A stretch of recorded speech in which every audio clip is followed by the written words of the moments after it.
जो UPSC civil service exam की तैयारी कर रहे हैं और साथ ही जो सीएपीएफ एग्ज़ाम की प्रिपरेशन भी कर रहे हैं, उनके लिए एक बड़ी खुशखबरी ये है कि यूपीएससी ने 2025 का असिस्टेंट कमांडेंट के लिए नोटिफिकेशन जारी कर दिया है, जिसके फॉर्म अप्लाई होंगे 5/3/2025 से लेकर लास्ट डेट है 25/3/2025, यानी 20 दिन का समय है फॉर्म अप्लाई करने का आपके पास। और जो यूपीएससी की प्रिपरेशन करते हैं उनके लिए एक बड़ी अपॉर्चुनिटी के रूप में होता है सीएपीएफ का एग्ज़ाम, जो फिजिकली फिट होते हैं। तो ये एग्ज़ाम असिस्टेंट कमांडेंट जो पोस्ट होती है उनके लिए होती है, जो पैरामिलिट्री में जैसे बीएसएफ, सीआरपीएफ, एसएसबी, उनके लिए एग्ज़ाम कंडक्ट होता है। और आप इसका फॉर्म अप्लाई कर सकते हो 5/3/2025 से लेकर। और फॉर्म की बात करें तो कैसे अप्लाई होगा, तो जैसे यूपीएससी का फॉर्म अप्लाई होता है ओटीआर रजिस्ट्रेशन करके, वैसे ही इसका फॉर्म अप्लाई होगा। और या जिन्होंने यूपीएससी का फॉर्म हाल ही में अप्लाई किया है, उसी ओटीआर पर भी आप इसका फॉर्म अप्लाई कर सकते हो, उसी ओटीआर आईडी से, क्योंकि इसका एग्ज़ाम जो है यूपीएससी ही कंडक्ट करवाता है, जैसे मैंने आपको यहाँ पे बताया। और जो तैयारी कर रहे हैं सीएपीएफ की, उनको ये बात पता है, उनको ये बताने की ज़रूरत ही नहीं है। सिर्फ वो उनको ये ध्यान रखना है कि 5/3/2025 से 25/3/2025 तक इसका नोटिफिकेशन लास्ट डेट है। फॉर्म अप्लाई करना समय से पहले ही ज़रूरी है, क्योंकि फिर लास्ट में जो सेंटर होते हैं वो बुकड हो जाते हैं समय से पहले। तो जिनको नहीं पता है उनके लिए ये है कि जो यूपीएससी की तैयारी कर रहे हैं, नहीं कर रहे हैं, वो भी इसका फॉर्म अप्लाई कर सकते हैं। सेंट्रल आर्मड पुलिस फोर्स, जिनको पैरामिलिट्री में जाना है, वो असिस्टेंट कमांडेंट एक अच्छी पोस्ट होती है उसके लिए। तो ये है फॉर्म अप्लाई करने का प्रोसेस, जैसे यूपीएससी में ओटीआर आईडी करके। और बात करें पोस्ट की, तो जो सबसे बड़ी अपॉर्चुनिटी के रूप में है इस बार ये कि टोटल 357 टोटल पोस्ट वैकेंसी है। इसमें वैकेंसी है जो बीएसएफ में 24, सीआरपीएफ में 204, सीआईएसएफ में 92, आईटीबीपी में 4 और एसएसबी में 3। इस बार यूपीएससी सीएपीएफ एग्ज़ाम के लिए, क्योंकि इतनी जो वैकेंसी है आती नहीं है, तो इस बार काफ़ी ज़्यादा और बढ़ने की भी संभावना हो सकती है। तो इस बार जो तैयारी कर रहे हैं उनके लिए एक बड़ी अपॉर्चुनिटी के रूप में इस बार। और साथ ही जो सिविल सर्विस एग्ज़ाम की तैयारी कर रहे हैं वो भी इस एग्ज़ाम को देते हैं, जो फिजिकली फिट होते हैं, क्योंकि इसमें फिजिकल होता है और मेडिकल होता है, क्योंकि ये पैरामिलिट्री की है। और ये रहे आपके सेंटर जहाँ जहाँ आप एग्ज़ाम के सेंटर दे सकते हो। आप अगर समय से पहले फॉर्म को अप्लाई करते हो तो आपको ये सेंटर जो नज़दीक आपके वो अलॉट हो जाएंगे, अदरवाइज़ ये सेंटर बुक हो जाते हैं, जैसे दिल्ली वगैरह। तो आपको सबसे पहले फॉर्म अप्लाई करना है, लास्ट डेट का वेट नहीं करना है, और फॉर्म को गलत नहीं भरना है।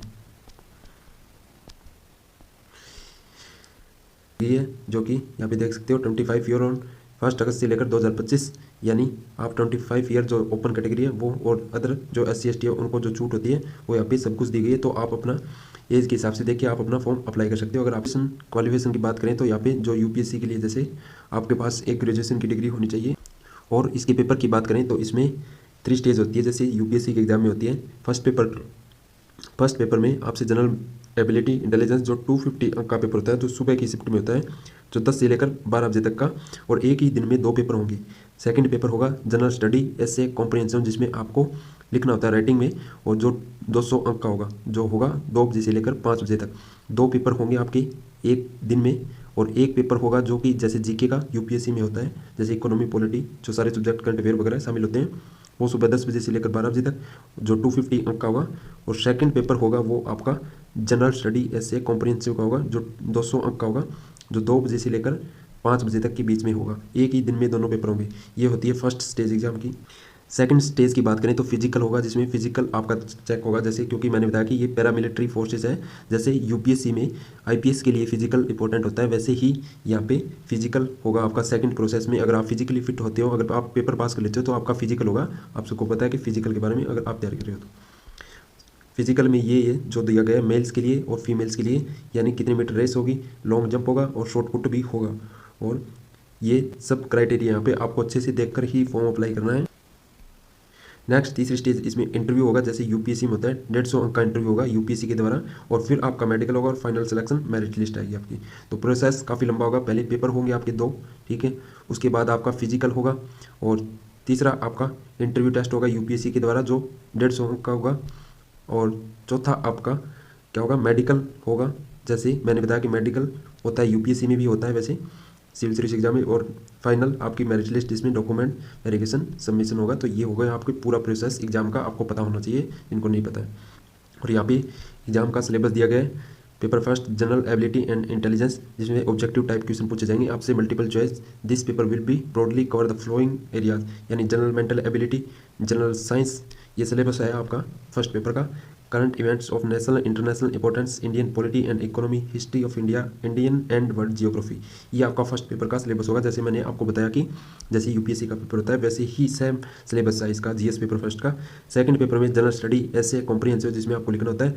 पार्ट ए में आपके ऐसे होंगे क्वेश्चन जिसमें आपको लिखना होता है, जो कि आपका टोटल 80 मार्क्स का होगा। सेकंड पार्ट में 120 मार्क्स का होगा, जिसमें कॉम्प्रिहेंसिव प्राइस राइटिंग है और आपकी कम्युनिकेशन लैंग्वेज स्किल्स वगैरह, ये आपकी ग्रामर भी होगी इसमें, जो आपको इंग्लिश में लिखना होता है सेकंड पेपर। फर्स्ट पेपर आप ऑब्जेक्टिव टाइप मिलेगा आपको, बट सेकंड पेपर में आपको लिखना है जो इंग्लिश में लिखना है आपको। तो यहाँ पे थोड़ा सा हार्ड होता है, बट जिनकी इंग्लिश अच्छी है वो ये पेपर अच्छे से ईजिली से कवर कर सकते हैं। आप इस सिलेबस को पूरा अच्छे से पढ़ना है। और जो स्टूडेंट तैयारी कर रहे हैं CAPF एग्ज़ाम की,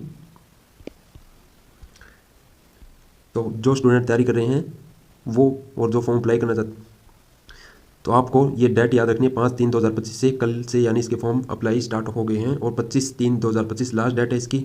और फॉर्म को अप्लाई कैसे करना है, यूपीएससी की ऑफिशियल वेबसाइट है, वहाँ पे जाना है। अगर आपने OTR को रजिस्टर नहीं किया है अभी तक यूपीएससी सिविल सर्विस एग्जाम के लिए, कोई भी एग्जाम नहीं दिया आपने यूपीएससी का, तो आपको OTR रजिस्टर करना है और वहाँ पे आपको फॉर्म को उसके अंदर अप्लाई करना है। और अगर आपने OTR को, जैसे मैंने पहले भी बताया यूपीएससी के लिए, अगर आपने कुछ भी गलती की तो सिर्फ एक बार ही OTR में चेंज हो सकता है, उसके बाद आपका OTR में बदलाव नहीं होगा।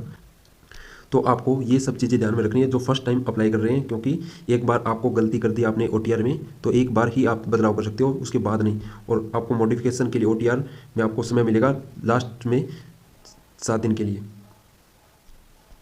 और आप क्या क्या चेंज कर सकते हो क्या नहीं, जो यहाँ पे सब कुछ दिया गया है। फॉर्म में भी आप करेक्शन कर सकते हो, मॉडिफिकेशन कर सकते हो, जैसे यूपीएससी के फॉर्म में आता है।